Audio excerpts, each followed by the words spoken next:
Have you ever driven by an RV park and thought, how sad people have to live there? I wonder what happened in their life to make them live in an RV park. First of all, isn't it sad that people have to live there? Well, keep a hold of that idea for a minute, because not everybody's perception is reality. So here's our story. Have we ever owned a home? Well, of course we have.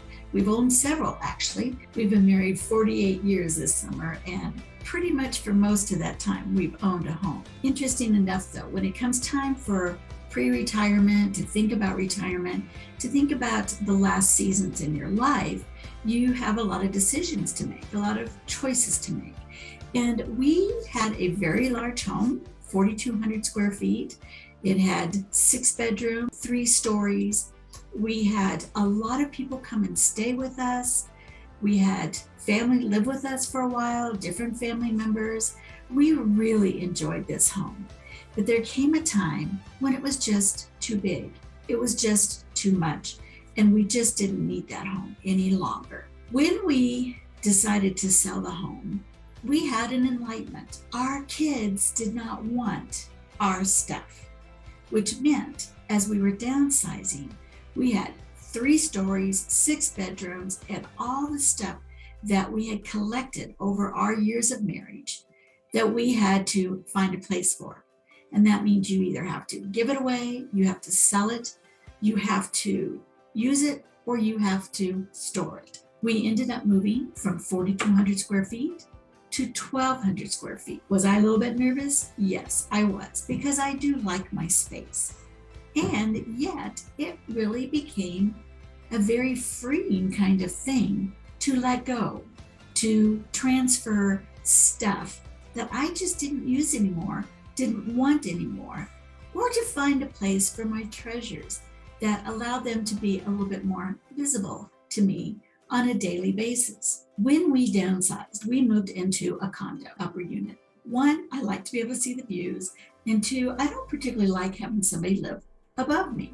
The downside of this is that I have a bad ankle, and the longer we lived there, the weaker my ankle became, and walking up and down the stairs became an issue, especially when we had snow and ice all over the stairs. The condo was a great place though. This was the time that we ended up starting a new business, and in this business, I was able to pretty much work from home. But I really had a hard time meeting clients in my home. I didn't want to do that. And I was meeting at different coffee shops and sandwich shops and things like that, which was fine. But some of the stuff that I had to talk with clients about was confidential. And that inherently was a problem. We decided to open a business where entrepreneurs could rent office space for an hour, a week, a month. It was a very entrepreneurial kind of business. And it lasted until COVID killed it. But it was very close to our condo. It was a very convenient kind of business for us to have, and it was very successful. During this time, however, Bob had a heart attack. And one of the things that we decided as he recuperated was that we did not want to move back into a full-size home, which would require maintenance on his part, the lawn, shoveling snow, those kinds of things because of his heart condition. The other consideration we had at this time was that he was nearing retirement, and he had always had a dream for his retirement years. So as we contemplating how this might all work out, we decided to find a different lifestyle, a different living arrangement. Now, this dream that he had was to be a fishing guide. The way things lay out in where we live in Colorado is that the mountains are very close to us, but the water sources where he goes fishing, it is a little bit of a drive. And so this drive, once he started the business, back and forth was quite a bit. After a year or so, we decided that we might want to look into moving. Now, again, part of his dream was not about driving back and forth to the lakes, but it was all about living close to the lakes. Well, how could we do that? What were our options up there? The town closest for us to be able to live in so he could pursue this dream was a small little town, and very quaint, very beautiful, but there wasn't a lot of housing.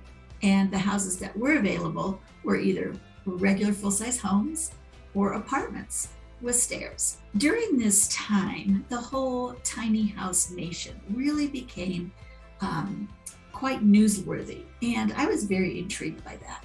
And I thought maybe that was an option. Maybe we would be able to find a little piece of land, put a tiny home on it. Now remember, there's a couple things that happened over the previous years. One, we downsized, and our kids did not want our stuff.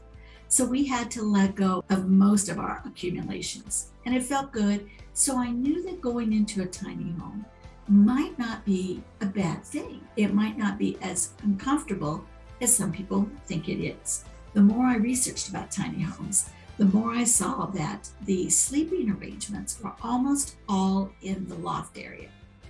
And that wasn't going to work. Climbing up a ladder, climbing up steps with a bad ankle was one of the reasons why the condo didn't work for us anymore.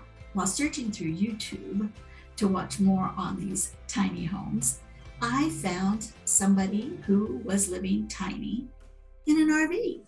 Now, this intrigued me. Bob and I both grew up camping with our families. And as a young married couple, we had a travel trailer that we took our children camping quite often. And we really enjoyed our time as a family camping. So there was a lot of warm memories that were associated with the whole idea of an RV. But man, have they changed since the 1970s. And the accommodations they allowed, the length, the comfort, the options were amazing. So we did a lot of studying on YouTube. We looked at websites, and then we took a trip to the Denver RV show, and that began our journey. Hey, thanks for tuning in today. We're so glad you came to visit, and we'll see you next week. Whether you are in your retirement years, heading there, or nowhere close, we have great things to share with all stationary RVers, and many of our tips work for nomad RVers as well. So stay tuned for this week's amazing tips, tricks, and tested products.